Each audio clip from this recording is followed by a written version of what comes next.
जैसा कि last episode में हमने देखा कि लोंगशान ने नियली को 3 महीने का टाइम दिया है और उसके बाद डार्क गिल्ड अटैक कर देगा। इससे नियली जल्दी से जल्दी ताकतवर बनने के लिए ट्रेनिंग के लिए ग्लोरी सिटी से बाहर चला जाता है। वो तियानियन प्लेट्यू की तरफ जा रहा है, जहाँ वो ब्लैक स्प्रिंग की तरफ जाएगा, जो कि एक बहुत ही खतरनाक जगह है। अब तियानियन प्लेट्यू में उसे एक गाँव दिखता है जहाँ वो अपने पिछले जन्म में भी आ चुका है, इसलिए वो उस गाँव में चला जाता है जहाँ वो यूनलिंग नाम की एक लड़की से मिलता है और उससे दोस्ती कर लेता है। अब वो उसे कुछ कपड़े निकाल के देता है जो यूनलिंग को बहुत पसंद आते हैं। तो यूनलिंग नियली से उन कपड़ों का प्राइस पूछती है, जिस पर नियली उसे बताता है कि ये सारे कपड़े बस 200 कॉपर कॉइन्स के हैं। ये सुनकर यूनलिंग चौंक जाती है, क्योंकि वो सारे कपड़े बहुत अच्छी क्वालिटी के थे और उनकी कीमत 5000 कॉपर कॉइन से कम नहीं थी। लेकिन नियली उसे वो सारे कपड़े सिर्फ 200 कॉइन्स में दे रहा होता है। असल में नियली ऐसा इसलिए करता है क्योंकि ग्लोरी सिटी में कपड़े बहुत सस्ते हैं और उसने ये सस्ते में ही खरीदे थे और वो यूनलिंग को ये कपड़े सस्ते में ही देकर उसकी मदद करना चाहता है। वो ऐसा इसलिए करता है क्योंकि पिछले जन्म में यूनलिंग और उसके पापा ने नियली और बाकी ग्लोरी सिटी के बचे हुए लोगों की काफी मदद की थी। उसके बाद नियली यूनलिंग से कहता है कि 200 कॉइन्स मेरे लिए बहुत है और इतने कॉइन्स में यहाँ आसानी से रह सकता हूँ। ये सुनकर यूनलिंग मान जाती है और उन कपड़ों को ले लेती है। तब नियली सोचता है कि यूनलिंग इस गांव में बहुत फेमस है क्योंकि वो बहुत सीधी है और सुंदर भी है और इसी के साथ वो मेहनती भी है। पिछले जन्म में इसके घर के बाहर इसे शादी करने के लिए लोगों की लाइन लग गई थी, लेकिन यूनलिंग सबसे मना कर देती है। अब नियली यूनलिंग से एक मदद के लिए कहता है, जिसके लिए यूनलिंग तैयार हो जाती है। उसके बाद नियली उससे पूछता है कि क्या उसने पर्पल कलर का पत्थर देखा है। ये पत्थर रोम्बस शेप का है और इस जगह पर बहुत पाया जाता है और सूरज में आने पर इस पत्थर से पर्पल कलर का धुआं निकलता है। तब यूनलिंग उससे कहती है कि तुम जियान स्टोन की बात कर रहे हो। ये स्टोन हमारे प्लेट्यू में बहुत मिलते हैं और ये इधर उधर पड़े रहते हैं, लेकिन ये स्टोन टॉक्सिक होते हैं और जो इनमें से पर्पल कलर का धुआं निकलता है वो जहरीला होता है, इसलिए इन स्टोन्स को कोई भी यूज नहीं करता और सब इन्हें फेंक देते हैं। नियली सोचता है कि वो पत्थर बहुत कीमती है, लेकिन उस पॉइजन फॉग के कारण कोई भी जियान स्टोन्स को यूज नहीं करता। लेकिन उन स्टोन्स को यूज करने का एक तरीका होता है और अगर कोई उस तरीके से उन स्टोन्स को यूज करे तो उससे उन स्टोन्स का पॉइजन कुछ नहीं कर सकता और वो इंसान उन स्टोन्स की एनर्जी से सीधे गोल्ड रैंक 3 पर पहुंच सकता है। तो वो ये भी सोचता है कि जब मैं पिछले जन्म में यहाँ आया तब तो यहाँ के लोगों ने मेरी बहुत मदद की थी, इसलिए मुझे भी उनकी मदद करनी चाहिए। तभी सोचकर नियली कहता है कि मुझे ये स्टोन्स चाहिए और मैं 10 स्टोन्स के बदले तुम्हें एक बैग चावल का दूंगा। तब यूनलिंग नियली से कहती है कि चावल तो बहुत महंगे हैं और तुम ये सब इतने सस्ते में देकर हमारी मदद क्यों कर रहे हो। जिस पर नियली उसे बताता है कि अब बहुत कम इंसान है और हर जगह बीस्ट है, तो एक इंसान को दूसरे इंसान की मदद करनी चाहिए। तब यूनलिंग कुछ सोचने लगती है और नियली से इंतजार करने का कहकर वो कहीं चली जाती है। तब नियली अपना खाना खाने लगता है और सोचता है कि यहाँ का खाना बहुत फीका है। इतने में यूनलिंग भागती भागती नियली के पास आती है और उसके सामने एक पोटली रखती है जिसके अंदर 20 यान स्टोन्स होते हैं। उन स्टोन्स को देखकर नियली यूनलिंग को 2 बैग चावल के दे देता है। अब उन चावलों को देखकर यूनलिंग बहुत खुश हो जाती है क्योंकि उस जगह पर चावल बहुत महंगे थे, जिन्हें केवल कुछ लोग जैसे कि लीडर और पार्लियामेंट के मेंबर्स ही चावल खा सकते थे। यहाँ पर एक चावल के बैग के बदले में कई गरीब लड़कियों की शादी भी करा दी जाती है और उसके सामने 2 बैग चावल के रखे थे, जिसे देखकर वो बहुत एक्साइट हो जाती है। तब वो नियली से पूछती है कि ये ऑफर कब तक के लिए है, जिस पर नियली उसे बताता है कि मैं अभी कुछ दिन यहाँ हूँ और जब तक मैं यहाँ हूँ तब तक के लिए ये ऑफर है, लेकिन मेरे पास इतने चावल नहीं है, तो मैं 10 जियान स्टोन्स के बदले में 5 पाउंड मीट, जो कि लगभग 2 किलो के बराबर होता है, वो एक्सचेंज करूंगा। ये सुनकर यूनलिंग बहुत ज्यादा एक्साइट हो जाती है और फिर वहाँ से वो चावल के बैग लेकर चिल्लाती हुई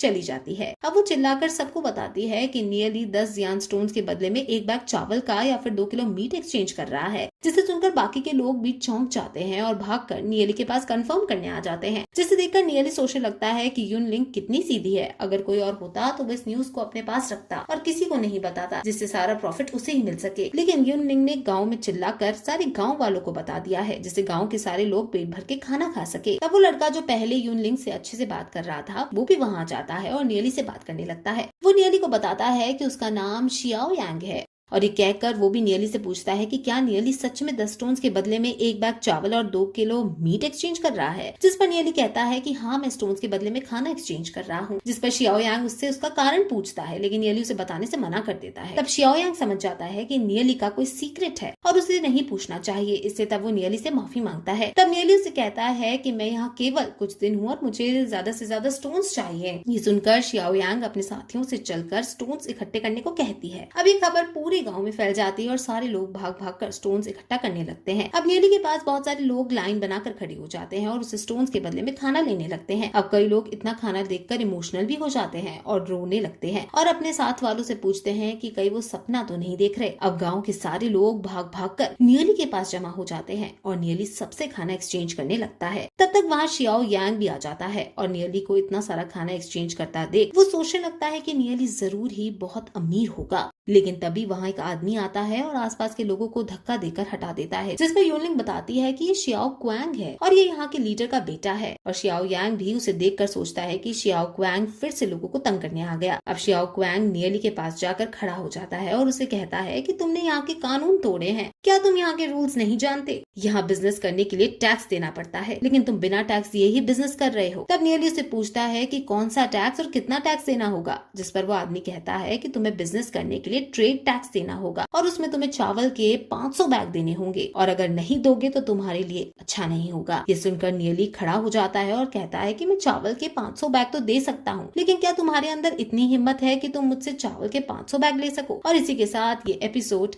यहीं खत्म हो जाता है।